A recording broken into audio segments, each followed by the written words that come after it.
आज हम मौजूद हैं लखनऊ में। एक ऐसा इंटरव्यू करने में जा रहा हूं जो शायद ही कोई देखा होगा।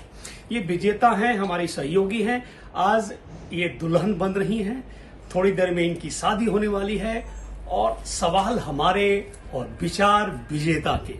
हम जानना चाहेंगे कि आज की तारीख में शादी कितना मुश्किल एक बिजनेस बन गया है। बहुत दिनों से इंतजार करने के बाद युवक युवती की शादी होती है। नौकरी होने के बावजूद भी मनचाहा वर की प्राप्ति नहीं होती है, मनचाहा दुल्हन की प्राप्ति नहीं होती है। तमाम तरह के इस तरह की समस्याओं से आज के युवा वर्ग जूझ रहा है। विजेता से हम जानने की कोशिश करेंगे कि आखिर किस परिस्थिति में, किन परिस्थितियों में विजेता इस कंक्लूजन पे पहुंची है। विजेता, आपका स्वागत है स्टार व्यूज के इस कार्यक्रम में। हम आपका अनुभव जानना चाहते हैं कि किस तरीके से आप अपने शादी को मुकम्मल किया आपने।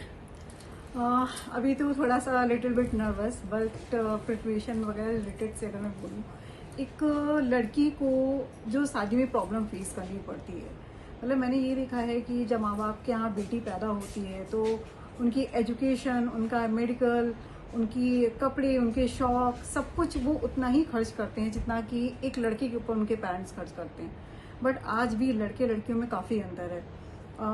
मुझे ये पता है कि एक लड़की चाहे डॉक्टर हो जाए, चाहे आईएएस हो जाए, चाहे कुछ भी हो जाए, बट इस सिचुएशन में भी कहीं ना कहीं उसको दहेज देना ही पड़ता है। शायद कुछ ऐसे होंगे जो नहीं लेते होंगे, मैं सबको नहीं बोल सकती, बट अगर उसी के लड़का है, उसकी गवर्नमेंट जॉब लगी, अगर वो क्लर्कल रैंक पे भी है तो नहीं दिया, हमारा लड़का तो ऐसा है। बट लड़की है तो उसकी कोई वैल्यू नहीं। तो लड़कियों के साथ काफ़ी प्रॉब्लम है और उनको हर कुछ चीज़ें फेस करनी पड़ती है, सारी सिचुएशन है। लेकिन वो जिस तरीके की स्थिति में रहती हैं, वो जिस घर में जा रही हैं, वो समझती है कि नहीं, उस घर को भी ये सोचना चाहिए कि नहीं, आप ये समझिए कि नहीं, हम आपके घर में आ रहे हैं, हमें वो एटमॉस्फेयर चाहिए। बट कहीं ना कहीं शादी के पहले कुछ ऐसी प्रॉब्लम्स लोगों को फेस करनी पड़ती हैं कि लोगों को ये लगता है कि नहीं ठीक है, वहाँ जाके हम कैसे एडजस्ट करेंगे। तो गर्ल्स के लिए नो डाउट काफ़ी प्रॉब्लम। विजेता, शादी में दहेज एक बहुत बड़ी समस्या है। उत्तर से पश्चिम तक और पश्चिम से पूर्व तक और दक्षिण से लेके मध्य तक हर राज्य में किसी न किसी रूप में ये मौजूद है। कहीं कैश है, कहीं काइंड है, कहीं कुछ है, लेकिन है ये दहेज एक समस्या है।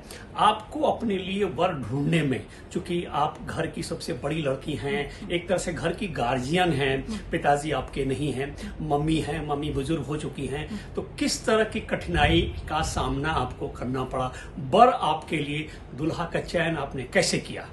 काफ़ी प्रॉब्लम फेस करनी पड़ी। कई बार रिश्ते आए, कई बार डिमांड्स की गई, कई बार चीज़ें बोली गई, कई बार ये भी मेरे पास प्रॉब्लम हुई कि नहीं, आपको लखनऊ शहर छोड़ना पड़ेगा, हमारे साथ शिफ्ट होना पड़ेगा, क्योंकि मेरे फादर नहीं है, भाई नहीं है, तो मेरे पास मम्मी की रिस्पॉन्सिबिलिटी थी। तो मैंने कहा नहीं, मुझे अगर वो परिवार देखना है तो मुझे अपने माँ को भी देखना है, मैं उन्हीं से छोड़ सकती। और दहेज के लिए तो मैं ये कहूँगी सर कि लड़कों से ज़्यादा लड़कियों के जो घर वाले होते हैं वो जिम्मेदार होते हैं। जिस दिन लड़की वाले देना बंद कर देंगे उस दिन शायद लड़के वाले जो है ना, उनकी जो ये मनबड़ जिसे हम बोलते हैं, वो चीज़ें खत्म हो जाएंगी। क्यों? क्योंकि एक रिश्ता अगर मैं हूँ और मेरे लिए कोई रिश्ता आया, उन्होंने मान लीजिए एग्जाम्पल के लिए मुझसे बोला कि 10 लाख कैश चाहिए, मेरे पेरेंट्स ने कहा नहीं, मेरी कैपेसिटी नहीं है, तो वो बोलते कह रहे नहीं, आप तो नहीं दे पा रहे, सामने से तो इतना आ रहा है। बट उस रिश्ते को अगर हम रिजेक्ट करते हैं तो उसी रिश्ते को कोई दूसरा 10 की बजाय क्या 12 में भी कैश दे करके कर लेता है। तो लड़के वालों से ज़्यादा लड़की वाले रिस्पॉन्सिबल हैं, जिस वजह से दहेज इतनी डिमांड में है। तो मैं लड़की वालों से प्लीज़ रिक्वेस्ट करूंगी कि आप अपनी लड़कियों को इतना पढ़ाते हैं, इतना लिखाते हैं, तो प्लीज़ दहेज दे करके उनको मनबड़ मत बनाइए, क्योंकि इस बात की कोई गारंटी नहीं कि अगर आप दहेज देंगे तो आपकी लड़कियां खुश रहेंगी।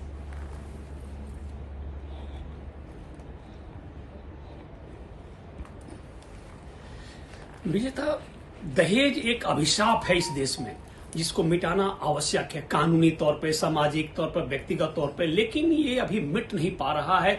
ये छुपे रूप से, चाहे ब्यूरोक्रेट्स हों, चाहे प्रोफेशनल्स हों, कहने के लिए कहते हैं लेकिन पीछे से दहेज देते हैं, पीछे से दहेज लेते हैं। इसका निराकरण आवश्यक है। सरकारी तौर पर होना चाहिए, व्यक्तिगत तौर पर होना चाहिए, सामाजिक रूप से इसका बहिष्कार होना चाहिए।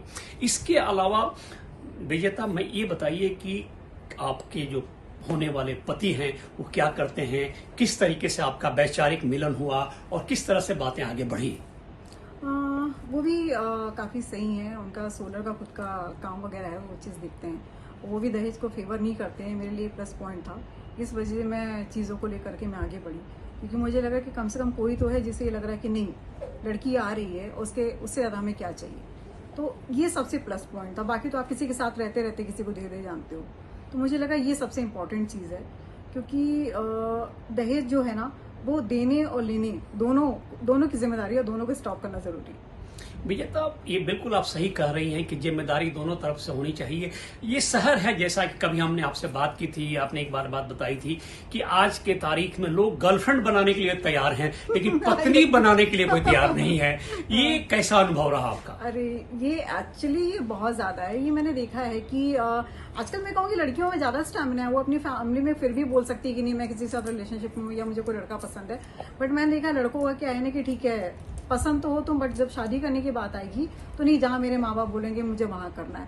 तो ये बहुत बड़ी चीज है कि मैं लड़कियों को एक चीज बोलूंगी कि अगर कोई लड़का आपको पसंद करता है तो अगर वो लड़का सही है तो वो आपको अपने घर में लेकर के जाएगा, अपने पेरेंट्स से इंट्रोड्यूस करेगा, और अगर वो इस तरीके से नहीं कर रहा तो प्लीज बी केयरफुल। ऐसे लोगों को बिल्कुल अपने पास मत आने दीजिए। बॉयफ्रेंड होने से मच बेटर है कि आप बैचलर लाइफ जीजिए। विजेता, ये बिल्कुल सही बात है। समाज में कंजर्वेटिज्म का बोलबाला है। जब हकीकत की बात आती है, समस्या को फेस करने की बात आती है, तो लड़के भाग खड़े होते हैं। ठीक है, इससे सावधान रहना चाहिए। समाज में एक सघन व्यक्तित्व का होना आवश्यक है, और इसके लिए जरूरी है कि लड़का लड़की आपस में एक दूसरे को समझें, एक दूसरे को इस्तेमाल ना करें। आने वाले दिन में विजेता, आप क्या लखनऊ में रहेंगी या लखनऊ से बाहर जाने का इरादा है? नहीं सर, मैं लखनऊ में रहूंगी। और इसी चीज पे एक सेकंड पॉइंट ये भी था हमारी मैरिज का कि नहीं, उन्होंने बोला कि नहीं आपके अगर पेरेंट्स में सिर्फ आपकी मदर सिंगल पेरेंट्स है, तो उन्होंने मुझे इस चीज का बिल्कुल फोर्स नहीं किया। उन्होंने ये पूरी छूट दी कि मैं अपनी माँ की केयर लखनऊ में रह के कर सकती हूँ।